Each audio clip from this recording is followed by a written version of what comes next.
taxpayers $23 million a year. It was claimed some prison officers were taking excessive sick leave so that their colleagues could claim additional overtime payments.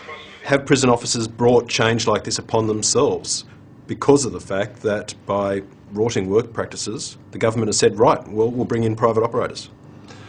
I think firstly we need to look at the fact that there's been no rorting. The inmate numbers over the last 10 years have gone up 60%. The staffing levels don't reflect that. And the common trend every time that the inmate numbers spike throughout the system is posts are created on a supposedly temporary basis, and how they're funded is on overtime. This week, the Corrective Services Commissioner, Ron Woodham, wrote this letter to staff at Cessnock, making it clear that privatisation will go ahead by the middle of this year. He also writes that no staff member need lose their job. I repeat, your options are move to another location within the department, apply for a position with the successful contractor with salary maintenance for 12 months. Note, if you elect this option, you will be required to resign from the department and you will be paid out any recreation and long service leave entitlements. Apply for voluntary redundancy. An upper house inquiry will begin hearing submissions on Monday, with Commissioner Woodham expected to be first out of the blocks. And while John Robertson has declined his invitation to appear, he did agree to speak to STATELINE today. John Robertson, last October you told STATELINE that voters could rest assured that you weren't about to become an advocate of privatisation. But just a few months on, and here you are arguing in favour of the privatisation of prisons.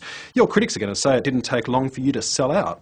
Well, what we're doing is implementing a whole set of reforms in corrective services, but a small component of that is private sector involvement in Parkland Cessnock. But the way forward reforms are much more than that. They're about dealing with a budget blowout in overtime, they're about changing work practices, and they're really about making sure we're getting value for money for taxpayers in New South Wales, which is what people rightly expect of government. So explain to me why power privatisation was a government policy that had to be stopped at all costs when you were Union's New South Wales boss. But now prisons privatisation gets your seal of approval. Well, private sector involvement at 2 jails is significantly different from electricity. Electricity was about the delivery of energy to every household and every business in New South Wales. We're talking about private sector involvement at Cessnock and at Parklea. There will still be 29 jails that are operated by government. What we're doing is making sure we're getting value for money here, and there are no parallels between what we're doing here and electricity. Well, the state opposition has confirmed to STATELINE that it opposes the privatisation of prisons housing maximum security inmates, and that includes Parklea and Cessnock. So where does that leave you, John Robertson? Further to the right than the coalition? Well, it's not an ideological argument. What we're doing here is we're running an argument about how we get maximum efficiency, what we can do about benchmarking our jails against privately operated jails. I mean, in 1993, Junee was put in place under the coalition government. It's a jail that's worked effectively, efficiently, as I said earlier, it meets all the performance targets, the key performance areas. It's equal to or better than the government-run jails. I mean, frankly, I'm amazed that the coalition would be in this situation. But John Robertson, you were the man known as Mr Anti-Privatisation. You came to the Reece government saying you wanted to help it win back Labor's heartland. But doesn't this issue show voters at the end of the day that pragmatism wins out over principle?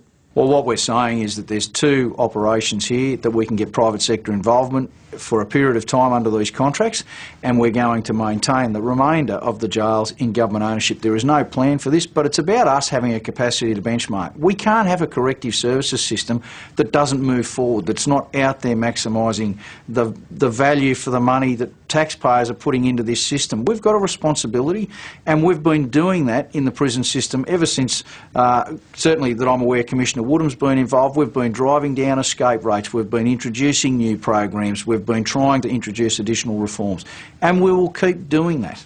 John Robertson, while cost-cutting is obviously the order of the day in the state's prisons, this week we learnt that you wanted to spend $500,000 on a flash new office for yourself. That's not exactly a good look in these times of financial austerity, is it? Well, there will be no $500,000 office fit out, I can assure everybody of that. When I arrived on level 35, which was the area that I was given, the plans that were there had already been approved, and they were there. The first that I or my office heard about a $500,000 figure was when we were contacted by the papers and they told us $500,000. Frankly, I was outraged, and just as everyone else was, about that sort of figure. I'm not into the size of the office and how flash it is. I started my working life on building sites as an electrician. I've worked out of the boot of a car. I don't want, and I will not have, a $500,000 office fit out. It is absurd and obscene, and all the comments I've heard people on Talkback Radio making are justified. It is a disgrace, and it won't be happening. Minister, thanks for talking to STATELINE. Thanks, Nick. Inadequate hazard reduction, the lethal crime of arson. Both are considered factors in the catastrophic Victorian bushfires of Saturday, February the 7th, in which 208 people, probably more, were burnt to death. But tonight the Climate Institute, pulling together all the scientific research, is declaring that the bushfires of Victoria were the fires of climate change. The Institute's research and updated conclusions will be submitted to the Royal Commission into the Victorian